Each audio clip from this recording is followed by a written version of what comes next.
파워라는 말을 우리는 자주 사용합니다. 힘이라는 우리말 대신에 영어 파워를 사용하는 이유는 아마 이 영어가 각 분야에 아주 다양하게 접속될 수 있기 때문인 것 같습니다. 우먼 파워, 맨 파워, 또 파워 엘리트, 파워 유튜버, 파워 인플루언서, 그리고 파워 구매왕.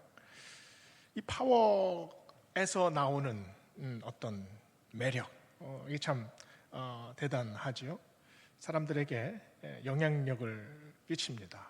그리고 사람들을 움직여가지 않습니까? 이 사람들은 파워를 기가 막히게 감지를 합니다. 아빠가 아이들에게 야, 니들 방 청소 좀 해라 얘기를 해도 애들이 듣지를 않아요. 근데 엄마가 빗자루를 거꾸로 딱 잡고 나오면 어떻게 합니까? 후다닥 움직입니다. 빛보다 빨라요. 왜 그렇습니까? 집에서 누가 무서운지를 알기 때문이죠. 이 엄마와 아빠의 다이나믹을 아이들이 기가 막히게 캐치하거든요. 힘을 가진다는 것은 영향력을 가진다는 말입니다. 이게 참 매력적이지 않습니까? 추종하는 사람들이 생깁니다. 그리고 특권이 생겨요. 그래서 사람들은 자꾸 권력지향적이 됩니다. 그 권력의 최정점에 있는 사람을 우리는 왕이라고 부릅니다. 루이 14세는 프랑스의 태양왕이라고 불렸죠. 짐은 곧 국가다 라고 얘기를 한 사람입니다. 어마어마하게 화려하고 웅장한 베르사유 궁전을 지었습니다. 아침에 일어나면 이 시종들이 밤새도록 그 장미꽃잎을 모아다가 찜기에다가 쫙 쪄서 증류수로 만든 그 물을 대령하면 그 물로 샤워를 한대요. 점심때는 귀족들을 모아놓고 이제 식사를 하는데 참 치사한 일을 합니다. 이 의자들이 쫙 있는데 그 의자들이 등받이가 있는 의자, 또 등받이가 없는 의자, 심지어 어떤 귀족들은 끝에서 서서 음식을 먹어야 했대요. 그 자리에 앉는 순서가 매번 달라집니다. 의자 하나 바꾸는 거 너무 간단한 일이에요. 그러나 귀족들은 그 의자에 앉으려고 기를 씁니다. 이런 의전 하나로 귀족들을 분열시키기도 하고 또 서로 경쟁시키기도 하죠. 이렇게 귀족들의 숨통을 조이다가 밤에는 아주 화려한 연회를 베풉니다. 그래서 사가들은 루이 14세만큼 그런 아첨을 많이 받은 왕은 존재하지 않았다, 이런 기록을 했다고 합니다. 왕이 되고 싶은가? 이 질문에 사람들은 여러 가지를 떠올릴 겁니다. 왕이 되고 싶은 이유 중에 가장 큰 게 뭘까요? 내 마음대로, 내 마음껏 눈치 보지 않고 살고 싶다. 내 마음대로 살고 싶으면 왕만큼 좋은 직업이 없습니다. 그 힘을 휘두르면 되니까요. 자신이 강력한 힘을 가졌다고 생각하는 사람은 점점 다른 사람의 생각에 관심을 두지 않습니다. 다른 사람과 힘들게 공감할 필요가 없다고 느껴요. 소통할 이유를 찾지 못하는 거죠. 그래서 점점 이기적이고 고집스러워지고, 그리고 자기 권력이 자기라고 착각을 하게 됩니다. 그러나 좋은 영향력을 끼치려 한다면 왕만큼 힘든 직업도 없습니다. 조선시대 왕들은 하루에 3번 그 대신들과 함께 그 학문을 논하는 경연을 계속해서 했다고 합니다. 아침에 일어나서 조강, 또 저녁에 석강, 또 정오에 하는 경연, 말 그대로 하루 3번 밥 먹듯이 그렇게 공부를 했어요. 왕인데 이게 참 힘들지 않습니까? 안 하면 되지 않을까요? 그 조선시대 폭군인 연산군이 퇴출된 가장 큰 이유 중에 하나가 대신들과 함께하는 이 경연에 참석하지 않았기 때문이라고 합니다. 일성록이라는 그 정조의 일기를 보면 이런 말이 나와요. 바쁜 틈에 백성에게 내릴 글을 짓느라 며칠째 밤을 새며 닭울음 소리를 듣는구나. 괴롭다. 문서를 살피다가 심혈이 다 마르겠다. 조선시대 27명의 왕이 있었는데 이 백성들의 마음을 이해하고자 하고 또 선한 영향력을 끼친 왕은 세종대왕, 또 정조, 한 이 두 사람밖에 생각이 나지 않습니다.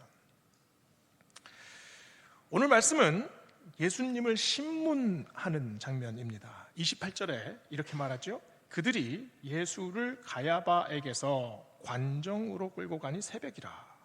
그들은 더럽힘을 받지 아니하고 유월절 잔치를 먹고자 하여 관정에 들어가지 아니하더라. 저녁에 예수님께서 겟세마네 동산에서 잡히셨습니다. 그리고 그 밤에 대제사장 안나스의 집으로, 그리고 그 다음에 그 사위 가야바의 집으로 밤새도록 끌려다니셨습니다. 그 밤에 보이신 예수님의 모습은 힘이 하나도 없으신 모습입니다. 자기가 가지고 있는 모든 파워가 다 사라진 것처럼 보였어요. 이제 빌라도의 법정에 도착했을 때 이미 새벽이 되었습니다. 초저녁부터 주님은 한숨도 못 주무시고 쉬지도 못하고 계속해서 끌려다니셨죠. 그런데 이 새벽 공기를 가르며 오가는 밀당이 있죠. 여기에서 오가는 대화가 아주 면도칼처럼 날카롭습니다. 자신들이 가지고 있는 이 파워를 아주 교묘하게 이용합니다. 빌라도가 먼저 예수님을 끌고 온 유대인들에게 묻죠. 무슨 일로 이 사람을 고발하느냐? 이 사람이 행악자라서 당신에게 넘깁니다. 그러자 빌라도가 말을 해요. 너희가 그를 데려다가 너희 법대로 재판하라. 너희 법대로. 당시 유대교는 그 돌을 던져서 투석해서 사람을 죽일 수 있었습니다. 스데반 집사가 그 돌에 맞아 순교하지 않았습니까? 이런 종교 재판을 또 로마는 암암리에 묵인하고 있었어요. 그런데 유대인들이 우리에게 사람을 죽이는 권한이 없나이다 라고 되받아쳐요. 빌라도는 로마의 권력을 이용합니다. 로마법을 인용해서 예수님을 지금 살릴지 죽일지 결정할 수 있는 사람이 빌라도예요. 빌라도는 그 힘이 자기에게 있는 줄 알았습니다. 그런데 이 로마와 유대인들은 서로 앙숙이지 않습니까? 그래서 여기서 자꾸 보이지 않는 힘겨루기가 지금 보여지고 있어요. 유대인들 역시 이 유대교의 권력을 이용합니다. 종교 파워를 이용해서 압력을 가하죠. 빌라도가 예수님을 죽여주길 바랐습니다. 그런데 그게 투석형이 아니라 십자가형, 나무에 달리는 저주스러운 죽음, 종교재판이 아니라 형사재판을 원했지요. 왜 그렇습니까? 메시아를 자신들이 죽였다는 그 책임을 면하려고 합니다. 이 두 세력의 지금 이 새벽에 일어나는 두 대화, 마치 구렁이가 담 넘어가던 듯이 이렇게 이어지는 것 같습니다. 그러나 치밀해요. 그리고 조직적으로 지금 이어지고 있습니다. 가장 큰 죄악을 저지르려는 이 사람들이 자기들이 원하는 것을 끝까지 밀어붙이는 모습을 보여주고 있어요. 유대인들이 얼마나 치밀했냐 하면요, 오늘 말씀 28절에 보면 빌라도 관저에 들어가지 않습니다. 왜 그렇습니까? 이제 유월절이 시작이 되는데 유월절에 이방인의 뜰에 들어가면 더러워진다고 생각했거든요. 지금 예수님을 죽이려는 자들이 자기들은 율법에 비추어 전혀 거리낄 게 없다, 깨끗하다, 나는 거룩한 사람이다, 이걸 지금 주장하고 싶다는 말씀 아닙니까? 2015년 뉴욕타임즈가 선정한 왕이 되고 싶은 호랑이라는 그림 동화책이 있습니다. 호랑이가 말을 합니다. 달이 뜰 때쯤에 나는 동물의 왕이 될 거야. 그리고 자기가 거느리고 있던 곰과 그 여우를 데리고 사자에게 도전장을 내밉니다. 사자굴에 들어있던 암사자가 수사자에게 얘기를 합니다. 여보, 왕이 당신을 만나러 왔대. 뭐? 내가 왕인데 무슨 뚱딴지 같은 소리야? 여기서 아주 그 무시무시한 싸움이 벌어집니다. 이제 사자 정글에 있던 살쾡이 표범이 가세를 합니다. 주변에 있던 개미 할기 그리고 얼룩말도 멋모르고 그냥 그 싸움에 끼어들어요. 서로 치고받는 난장판 속에서 어떤 동물들은 자기가 누구를 위해서 싸우는지도 모릅니다. 그 여우는 이쪽 편 들었다가 저쪽 편 들고, 하마는 무조건 옆에 있는 그냥 동물을 물어뜯기 바쁩니다. 이윽고 달이 떴습니다. 아무것도 움직이지 않아요. 그 속에서 꿈틀꿈틀 호랑이가 겨우 일어섭니다. 모든 동물이 죽고 호랑이만 살아남았습니다. 누가 이겼습니까? 무엇이 남았습니까? 혼자 남은 세상에서 왕이 되면 뭐 하겠습니까? 이 모습이 동물들의 모습입니까? 인간들이 지금까지 쌓아온 모든 과정이, 모든 결과가 이렇게 이어지고 있지 않습니까? 예수님이 서 계신 곳이 어디인가요? 권력을 등에 업고 서로 힘겨루기를 하는 그 한복판으로 지금 주님께서 들어가고 계십니다. 누가 가진 칼이 더 세냐? 이걸 겨루는 그 장소로 주님께서 들어가셨어요. 그 다음 장면은 빌라도와 예수님의 대화가 이어집니다. 유대인들이 빌라도의 관저에 들어오지 않았죠. 예수님 혼자 빌라도의 관저에 들어가셨습니다. 아마 이때 빌라도와 아주 사석에서 허심탄회한 이 대화가 나누어졌을 것 같아요. 이때 유대인들은 예수님을 행악자로 고소했었습니다. 행악자로 고소를 받았으면 빌라도가 무슨 죄를 저질렀느냐, 너의 혐의가 뭐냐, 이렇게 물어봐야 되지 않습니까?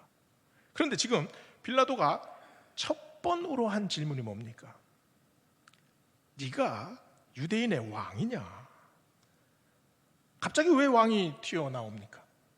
아주 단순한 질문입니다. 그러나 지금 빌라도는 예수님을 향해서 날카로운 칼을 겨누고 있습니다.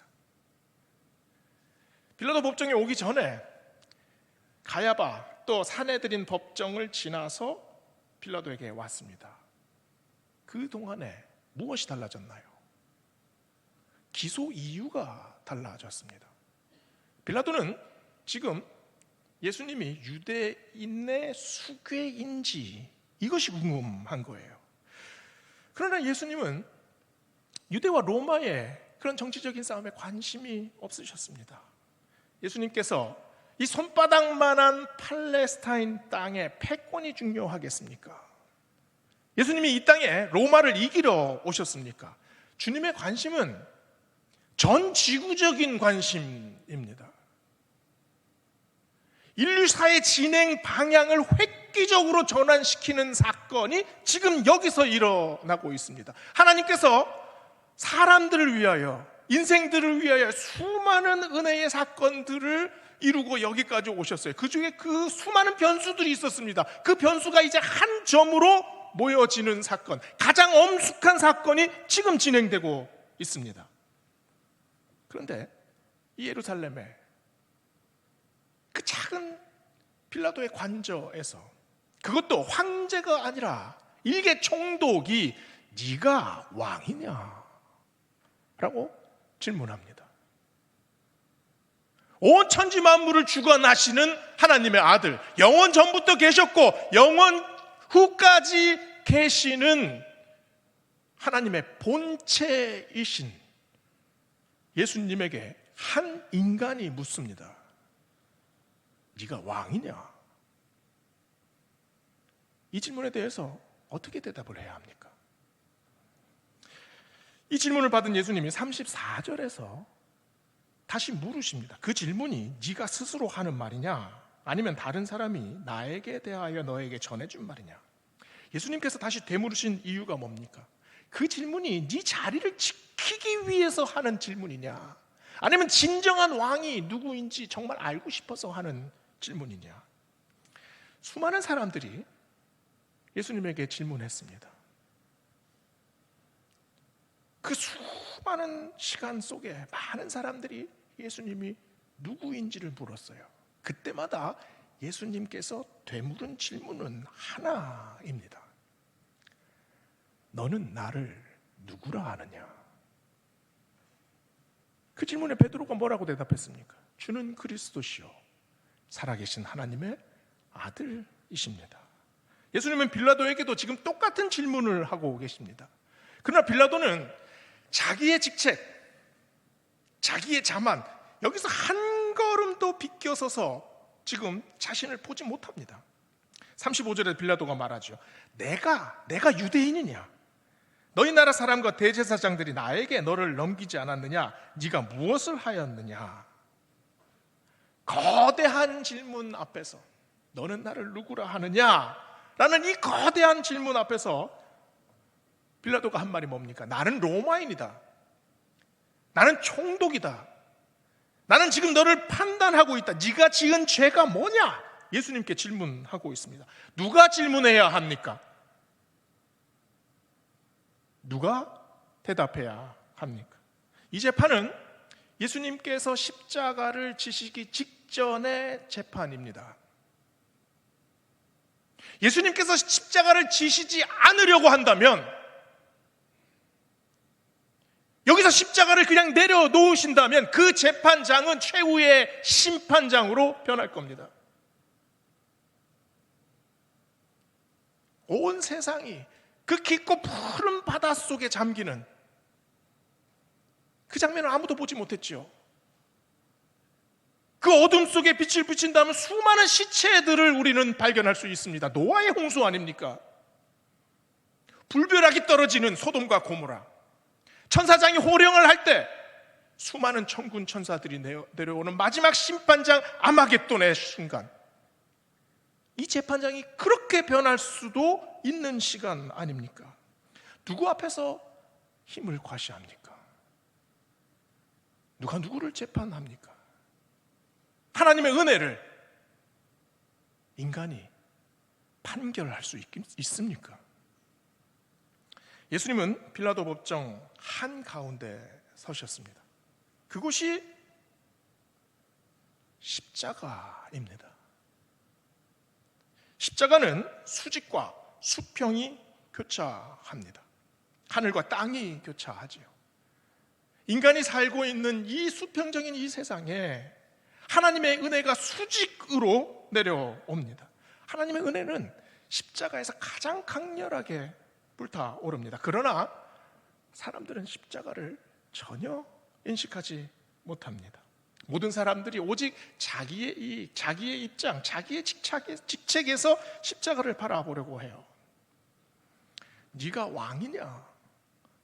라는 질문에 십자가는 보이지 않습니다.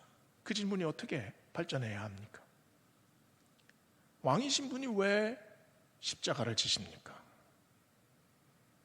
천지를 주관하시는 왕이신 그분이 왜 십자가가 필요합니까? 런던에 가면 킹스 크로스라는 역이 있습니다. 이게 주로 그 스코틀랜드하고 에딘버러 쪽으로 북부 쪽으로 가는 이 기차역인데요. 이 역이 유명한 이유가 있어요. 이게 그 해리포터라는 소설 아십니까? 여기에 보면 이 킹스크로스역 그 9와 4분의 3 플랫폼이 나와요. 여기서 이 해리포터가 이 카트를 끌고 그 벽을 향해서 왁 달려갑니다. 그러면 벽에 카트가 땅 부딪혀야 되잖아요. 그런데 쑥 들어가요. 그러면서 그 공간이 호그와트 익스프레스를 타는 아주 완전히 다른 세계로 넘어가게 됩니다. 벽은 단절의 상징입니다. 그런데 막힌 벽이 오히려 문이 돼요. 아주 대단한 상상력인 것 같아요. 십자가가 뭔가요? 인생에 닫힌 벽이 출구가 되는 은혜입니다.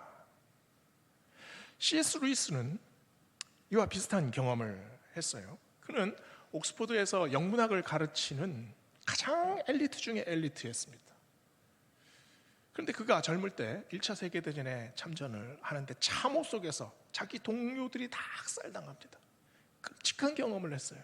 그때 이런 전쟁을 일으키는 잔인한 하나님에게서 내가 떠나겠다, 그렇게 다짐해요. 그런데 어느 날 그의 그 벽장같이 어두운 영혼에 정말 자기도 예기치 못한 그 은혜의 햇살이 비칩니다. 그때 나는 굴복했다, 그리고 나는 하나님을 인정했다 라고 루이스는 말합니다. 이 사건을 C.S. 루이스는 그 역사상 가장 고리타분한 회심이었다라고 얘기를 합니다. 그런데 동시에 가장 예기치 못한 은혜였다라는 얘기를 해요. C.S. 루이스가 자기 인생을 빗대어서 쓴 소설이 나르니아 연대기입니다. 2차 세계대전 때 그 참혹한 현장 속에서 아이들 넷이 벽장 속에 숨어듭니다. 근데 신비하게 그 벽장이 열려요. 그리고 은혜의 세계로 진입하는 얘기예요. 빌라도는 예수님 앞에 서 있는 어리석은 인간들의 대표입니다. 자기가 가지고 있는 한 줌도 안 되는 권력, 한 줌도 안 되는 자기 경험, 그리고 자기 능력, 그것으로 은혜를 판단하려고 합니다. 자기 벽에 둘러싸여 있어서 예수님이 누군지 전혀 알려하지 않습니다. 벽을 넘어서야 합니다. 벽을 뚫고 새로운 세계, 은혜의 세계로 진입하여야 합니다. 내 인생 안에 십자가가 교차되어야 합니다. 내 인생의 문제와 십자가의 은혜가 만나야 합니다. 로마인은 로마의 벽을 뚫어야 하고 히브리인은 율법의 벽을 뚫어야 합니다. 목사는 매일매일 삶에서 그 벽을 뚫어야 합니다. 집사와 권사도 모두가 우리가 이 킹스 크로스, 왕이신 예수님으로 가는 그 갈림길에 매번 서야 하지 않겠습니까? 그러나 우리가 무슨 능력으로 그 벽을 뚫습니까? 인생의 벽을 어떻게 통과합니까? 하루에도 몇 번씩 우리는 내 살 길이 바쁩니다. 어떻게 먹고 살아야 할지 불안에 시달립니다. 세상을 호령하는 황제의 권세가 무섭지요. 빌라도를 다시 봅시다. 빌라도는 황제의 그늘 아래 살았습니다. 그 그늘 아래서 자기의 업적 그리고 자기의 일가를 이루고자 했지요. 빌라도가 무엇을 봅니까? 빌라도는 황제만 바라봅니다. 그의 현실이 뭡니까? 빌라도의 리얼리티, 그의 현실은 황제의 눈에 어떻게 하면 한번 들까? 지금은 로마 제국의 가장 변두리인 유대 총독이지만 언젠가는 그 권력의 심장부로 내가 들어가야겠다. 그래서 황제만 바라봐요. 그런데 그의 현실이 한 사람의 눈에 드는 것, 그게 현실적입니까? 우리의 모습 속에 빌라도가 있습니다. 우리는 누구를 왕으로 생각합니까? 루이 14세가 벌려놓은 의자 놀이에 기를 쓰고 앉으려고 합니다. 로마의 파워가 나의 파워라고 생각을 합니다. 내 세상은 절벽으로 막혀 있는데 결국에는 그 시간이 도달하면 그 벽에서 우리는 한 걸음도 나가지 못합니다. 그러나 그 벽을 계단이라고 생각하고 어떻게든 오르려고 해요. 이 인생의 벽에 둘러싸인 우리가 질문합니다. 당신은 왕입니까? 나는 못 믿겠습니다. 나는 인정하지 못하겠습니다. 내가 사는 세상의 왕은 루이 14세이고 로마의 황제입니다. 이런 빌라도에게 예수님이 36절에서 말씀합니다. 내 나라는 이 세상에 속한 것이 아니다. 만일 내 나라가 이 세상에 속한 것이었다면 내가 유대인들에게 넘겨지지 않았으리라. 내 나라는 여기에 속한 것이 아니니라. 주님의 나라는 어떤 나라입니까?